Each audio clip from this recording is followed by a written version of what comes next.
បាទជំរាបសួរពុកម៉ែបងប្អូនទាំងក្នុងនិងក្រៅប្រទេសជាទីគោរពស្រឡាញ់ឥឡូវនេះខ្ញុំបង្ហាញអំពីទស្សនវិជ្ជាប្រាសាទពីមានផុសអណ្ដែតឥន្ទព្រំបុរីស្រីពវេសន្តរនគរនបត្តិបុរីស្រីរាជាបងប្អូនដែលស្ថិតនៅកោះពពីឃុំដែលឥតស្រុកគៀនស្វាយខេត្តកណ្ដាលប្រសិនបើយើងមកពីស្ពានច្បារអំពៅផ្លូវជាតិលេខ1វិញគឺចម្ងាយអំពី10-15គីឡូម៉ែត្រខាងឆ្វេងដៃបងប្អូនហើយឥឡូវនេះខួបប្រាសាទលើកទី25គឺគៀកចិត្តចូលមកដល់ហើយបងប្អូននៅខ្វះតែ2ថ្ងៃទៀតទេបងប្អូនគឺខួបប្រាសាទលើកទី25ឆ្នាំហ្នឹងហើយប្រាសាទពីមានផុសអណ្ដែតពុះកេងកងខេត្តកណ្ដាលផងដែរអញ្ចឹងបងប្អូនហើយលោកតាម្ចាស់ប្រាសាទពីមានផុសពនាមលោកគឺលោកតាបោះម៉ាគុហើយសីគលីមកព្រំព្រាមលោកពីមុនគឺលោកតាគង់លុនទេតែឥឡូវនេះលោកតាប្រែរូបមកលោកតាបោះម៉ាគុអីសីគលីមកព្រំវិញបងប្អូនហើយកម្មវិធីបុណ្យហ្នឹងគឺនៅថ្ងៃទី12 13 14ខែមីនា2025ផងដែរវាត្រូវនឹង14កើត100ឆ្លងបុណ្យផងដែរហើយកម្មវិធីបុណ្យគឺមានជាច្រើនកម្មវិធីទី1នោះគឺមានការសែនក្រុងពេលីក៏ដូចជាស្រោចស្រពសគុណបុរីលោកតាបោះម៉ាគុនិងទេសនាហ្នឹងហើយកម្មវិធីបន្តទៀតនេះគឺមានយុទ្ធក្រមខមលេងល្ខោនបាញ់កញ្ជុលនៅពេលយប់និងកម្មវិធីសែនតបធំគឺលោកតាសែនតបធំគឺមានថ្វាយក៏ដូចជាក្បាលជ្រូក109ទា109មាន់109ត្រី109ក៏ដូចជានំបញ្ចុក99គីឡូផងដែរនំផ្លែអាវនំចេកនំគមនំជ្រូកនិងនំជាច្រើនផងដែរជារង្វាយអញ្ចឹងបងប្អូនហើយនឹងមាន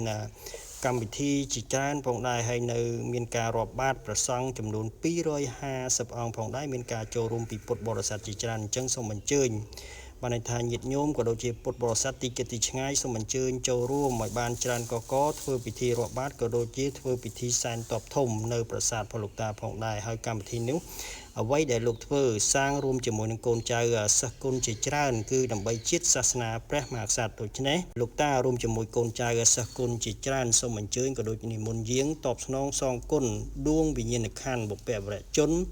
អស់លោកមេតបតាំងពីសម័យមហានគរហ៊ុនណនគួរធ្លកជ្រោយសវណ្ណសូមនិមន្តយាងក៏ដូចជាយាងចេញជួយដល់នគរក្រុងកម្ពុជាយើងសូមឲ្យនគរក្រុងកម្ពុជាយើងសុខសន្តិភាពនិងបញ្ជិះរាល់បាតុភូតផ្សេងកុំឲ្យកើតមានដល់នគរក្រុងកម្ពុជាយើងផងដែរនិងសូមឲ្យខ្មែរចេះរួបរวมគ្នាតែមួយអញ្ចឹងបងប្អូនឲ្យកម្មវិធីបុណ្យនោះគឺលោកតាបានបង្ហាញអំពីទស្សនវិជ្ជាក៏ដូចជាបុព្វបុរសក៏ដូចជាការធ្វើបុណ្យបង្ហាញដល់កូនចៅសិស្សគុណជាច្រើនចូលរួមមូមីធ្វើបុណ្យរួមជាមួយនឹងកូនចៅសិស្សគុណជាច្រើនផងដែរអញ្ចឹងបងប្អូនលោកធ្វើនេះគឺដើម្បីជាតិសាសនាព្រះមហាក្សត្រនឹងឲ្យដើម្បីឲ្យនគរក្រុងកម្ពុជាយើងសុខសន្តិភាពដើម្បីបញ្ជារាល់បាតុភូតផ្សេងកុំឲ្យកើតមានផងដែរអញ្ចឹងបងប្អូនឥឡូវនេះខ្ញុំបង្ហាញអំពីទស្សនវិជ្ជាប្រាសាទក៏ដូចជាប្រាសាទផលោកតាផងដែរហើយកម្មវិធីបុណ្យក៏ដូចជាធ្វើពិធីសែនតបនោះបន្ទាប់ពីការសែនតបបញ្ចប់រួចរាល់លោកតាបានឲ្យកូនចៅបញ្ជូនសំពៅដើម្បីបញ្ជូនដូនតាទៅតាមសំពៅនឹងសុំសុខសប្បាយសុំសេចក្តីសុខសេមខ្សាន្តដល់ក្រុងកម្ពុជាយើងផងដែរអញ្ចឹងបងប្អូន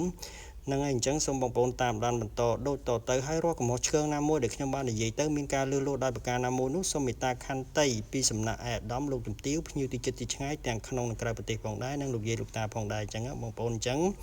សូមបងប្អូនមូមីអញ្ជើញក៏ដូចជាសូមអញ្ជើញឯកឧត្តមលោកជំទាវភ្ញៀវទីជិតទីឆ្ងាយទាំងក្នុងនិងក្រៅប្រទេសចូលរួមពិធីបុណ្យខួបប្រាសាទលើកទី25គឺនៅថ្ងៃទី12 13 14ខែមីនា2025វាត្រូវនឹង14កើត100ឆ្លងបុណ្យអញ្ចឹងបងប្អូនអញ្ចឹងសូមបងប្អូនអញ្ជើញចូលរួមធ្វើពិធីរាប់បាតប្រសង់250អង្គផងដែរអញ្ចឹងសូមបងប្អូនចូលរួមធ្វើពិធីបុណ្យក៏ដូចជាចាប់មគ្គផលកុសលរៀងខ្លួនផងដែរសូមអរគុណសូមជម្រាបលា